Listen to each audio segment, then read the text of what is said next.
আজকের গল্প শ্মশানের সিকিউরিটি গার্ড।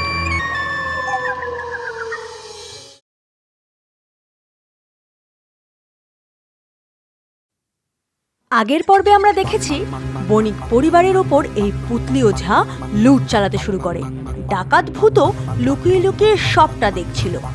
তবে কি পুতলি ওঝা বণিক পরিবারকেও মেরে ভূত পুতুল বানিয়ে দেবে? চলুন দেখে নেওয়া যাক।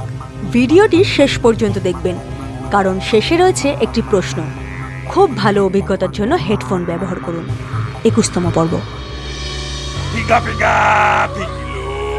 ভূত প্রেত মরল, ভীমু দেবীর আজ্ঞায় রাং রাং রাং রাং রাং রাং রাং রাং সহায়।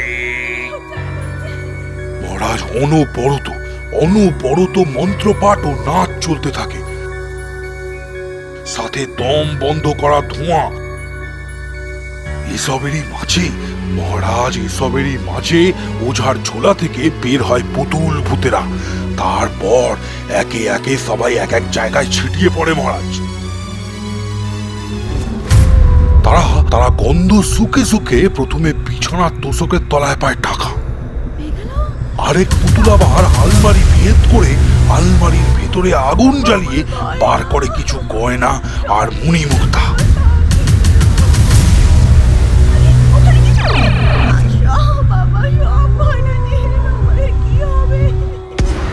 মহারাজ, এছাড়াও সারা বাড়ি থেকে ভূত পুতুলরা অনেক টাকা গয়না পেতে থাকে।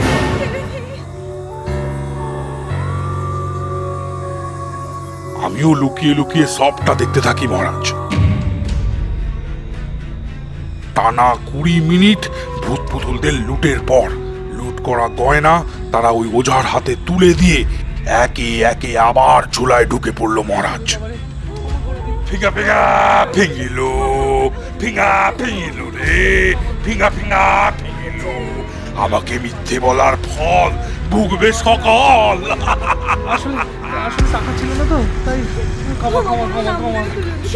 মহারাজ, খানিক পরেই ওই ওঝা তার চামড়ে ম্যাজিক করে। কখন যে তার চামড় চাবুক হয়ে যায় বোঝা যায় না মহারাজ। কিন্তু সে চাবুক দিয়ে বেদরক মারতে শুরু করে ওই বণিক আর বণিকের বুকে।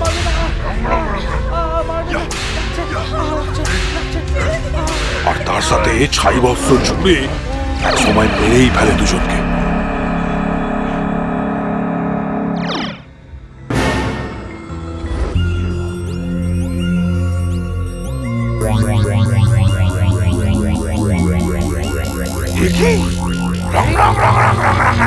এদিকে এসো, পালিয়ে গেলে চলবে, পুতুল হতে হবে যে, এসো। ঠিক একই ভাবে মহারাজ, বণিক ও বণিক পত্নীর ভূত সমাজে আসার আগেই ওই পুতুলি ওঝা টোটেমা বিদ্যার দ্বারা ভূত পুতুল বানিয়ে নিজের ঝোলায় পুড়ে নেয় তাদের। আর অন্যদিকে আমি সবকিছু দেখে ডাকাতির লাটে তুলে পালিয়ে বাঁচি মহারাজ। বুঝলাম, কেমন যেন সবটা আবার অগোছালো হয়ে গেল। একদিকে এখনো কতগুলো ভূত ছাড়া পেয়ে কে জানি কোথায় কি উৎপাত করে বেড়াচ্ছে, আবার অন্যদিকে প্রেতগ্রামে পোস্টের পর পোস্ট জমে যাচ্ছে। আর এবার মেন প্রবলেম ওই পুতুলি ওঝা একের পর এক ভূতকে পুতুল বানিয়ে ফেলছে।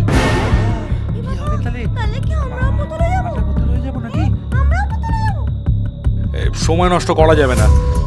ঠিক আছে, তোমরা এখন এসো, তবে এটা কিন্তু ভালো করে লক্ষ্য রেখো যেন কোনো ভূত কোড ওয়ার্ড ছাড়া কোথাও যেতে বা আসতে না পারে।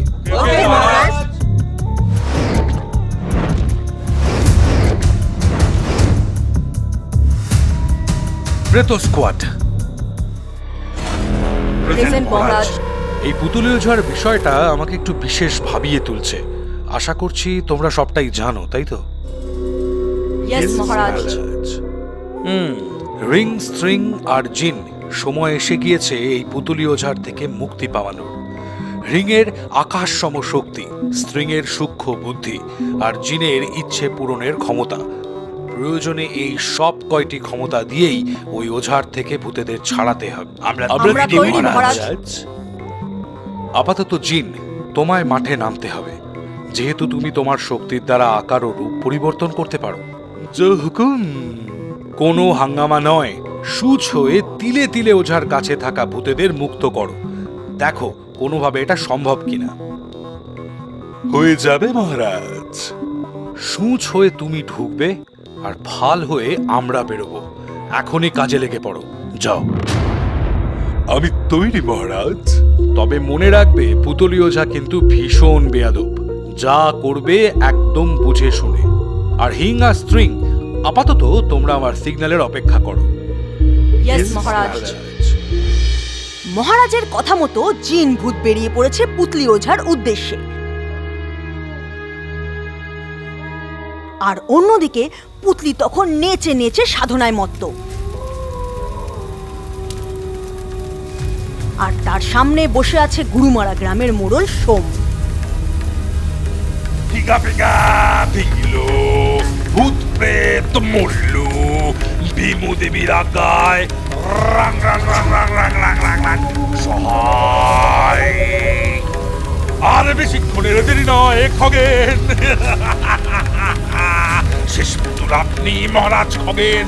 খগেন আসেন, জলদি আসেন। ভিগা ভিগা ভিগিল, ভূত প্রেত মরিল। ভিগা ভিগিল রে, ভূত প্রেত মরিল। ভীমু দেবীর আগায় রাং রাং রাং রাং রাং রাং সহায়। ওঝা বাবা, আমাদের বহুদিনের সাথ। আমাদের পাড়ায় এক ডাক্তার কাকা আছে, ওনার কাছে একটা 4 চাকা আছে। এই যে ঝড় বৃষ্টির মধ্যে খালি মাথায় আপনাকে নিয়ে ঘুরে বেড়াতে হয় না, একটা গাড়ি হলে কিন্তু বেশ ভালোই হতো। নতুনের দাম তো অনেক। ওই যে কাকারটাই যদি পেতাম আমরা। আহো, তোর বড় নিচু দিকে নজর রে। ফিঙ্গা ফিঙ্গা ফিঙ্গা ফিঙ্গিল। তোর ওই কাকার একখানা ছবি নিয়ে আয়, আর লাগবে একটু পদ্মা বা গঙ্গার ভাটার পলি মাটি। বাবা, আগেই জানতাম লাগবে।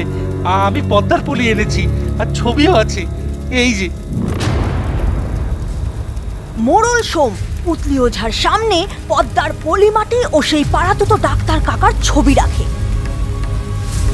সাথে সাথে পুতলি ওঝা টোটেমা জাদুর মাধ্যমে সেই ছবি আর মাটি মিলিয়ে একটি পুতুল বানায়।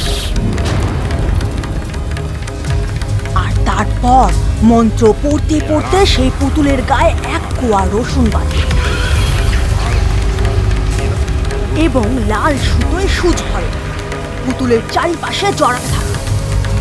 তারপর মন্ত্র পড়ে। এক সময় সেই ডাক্তার পুতুলের বুকে ছুঁচ ফুটিয়ে দেয়। তারপর খানিক পর ঘোর কাটলে পড়ে। যা যা দেখে আয়, তোদের ডাক্তার আর যে বেঁচে নাই। যা যা, তার গাড়ি নিয়ে আয়। সে গাড়ির মালিক আর বেঁচে নাই। সত্যি ওঝা বাবা, আমি এক্ষুনি যাচ্ছি। বালারি হরিবোল, বালারি হরিবোল, বালারি হরিবোল। এই অবেলায় কে বললো? দেখতে হচ্ছে তো বাবা, ওই ডাক্তার বাবু নয় তো? বালারি হরিবোল, বালারি হরিবোল, বালারি হরিবোল। এই লোকটাকে জিজ্ঞেস কর। এই যে দাদা, কে চলে গেলে গো? আর বলবেন না, আমাদের ডাক্তার বাবু গো, ডাক্তার কাকা। হ্যাঁ? এ বাবা, কি করে? আর কি বলবো ভাইয়া, আজ সকালে নাকি শুষ্ক জমিতে আছাড় খেয়ে মারা গেছে। আর যাওয়ার আগে ওই শখের গাড়িটা, আরে ওর গাড়িটা গরু মারার মোড়লের নামে করে দিয়ে গেছে গো। তা বেশ, তা বেশ, আমি যাই এখন। আহারে, এত অল্প বয়স। কাকা গো, আত্মার শান্তি হোক।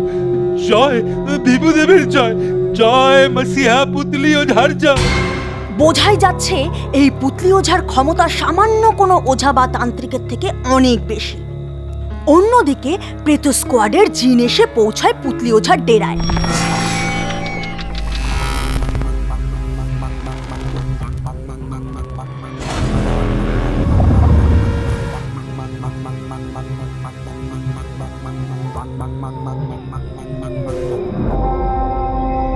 সে এক ভয়ঙ্কর পরিবেশ, চারিদিকে কঙ্কাল আর হাড়গোড়। খুব সাবধানে কোনো শব্দ না করে ধীরে ধীরে জিন প্রবেশ করে পুতলির ডেরার অন্দরমহলে।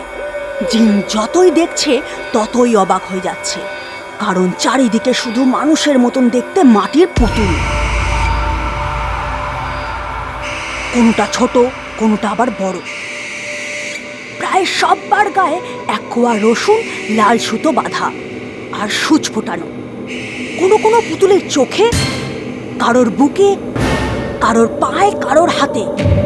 জিন একটু পরেই অনুভব করে যে কেউ তাকে দেখছে। কে ওখানে? কে? জবাব দাও, নইলে এখনই সুলেমানে হিসাব লাগাবো, সব গোয়েন্দাগিরি বেরিয়ে যাবে। বলো কে? বেশ কিছুক্ষণ লুকোচুরির পর জিন দেখতে পায় অন্ধকার থেকে ভেসে ওঠা দুটো চোখ।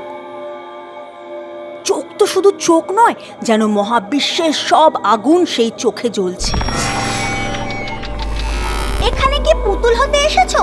ঘরের মালিক না থাকলে যে ঘরে প্রবেশ করতে নেই, জানো না? মালিক? ওই পুতুলি ওঝা একটা শয়তান, ওর খেল খতম করতেই তো আসা। তুমি কে? আমি কে? আমি যে পুতুল গো, আমি পুতুল। কিন্তু পুতলি ওঝার ডেরায় একবার যে ঢুকেছে সে কিন্তু আর বেরোতে পারেনি, আর আমিও তোমায় বেরোতে দেব না। কেউ তার ডেরায় এসে পালিয়ে যাবে জানতে পারলে পুতলি ওঝা আর আমাদের আস্ত রাখবে না। এই বলে সেই দুটি চোখ আলোয় উন্মুক্ত হলে বোঝা যায় যে এটি একটি বাচ্চা ভূত পুতুল। আর এবার সে বেজায় চটে গিয়ে টোটেমা জাদুর প্রয়োগ করতে শুরু করে জিনের উপর।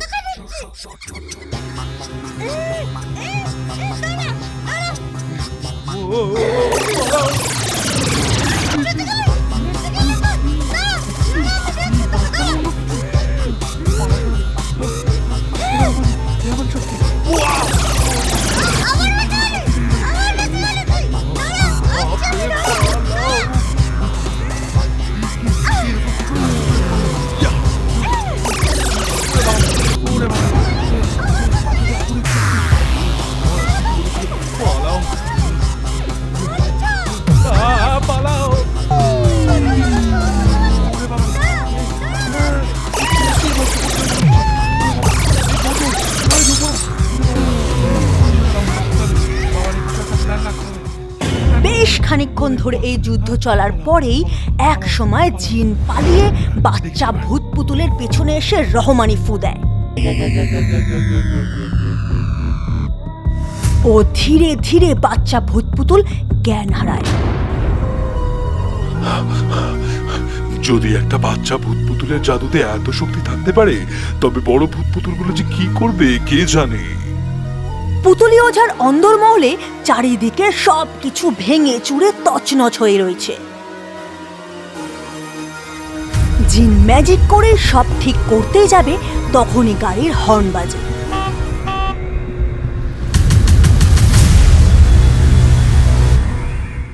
গাড়িতে চড়ে কে এলো? জিন কি তবে ধরা পড়ে যাবে? দেখতে হলে চোখ রাখতে হবে পরের পর্বে। গত পর্বের প্রশ্নের এত সঠিক উত্তর পেয়ে সত্যি আমরা ভীষণ খুশি। আজকের পর্বের প্রশ্ন হলো, গ্রামের ডাক্তার কিভাবে মারা গিয়েছিল? অবশ্যই নিজের পুরো নাম লিখে উত্তর দেবেন। ভিডিওটি শেয়ার করুন আর লাইক করতে ভুলবেন না। দেখা হচ্ছে আগামী পর্বে।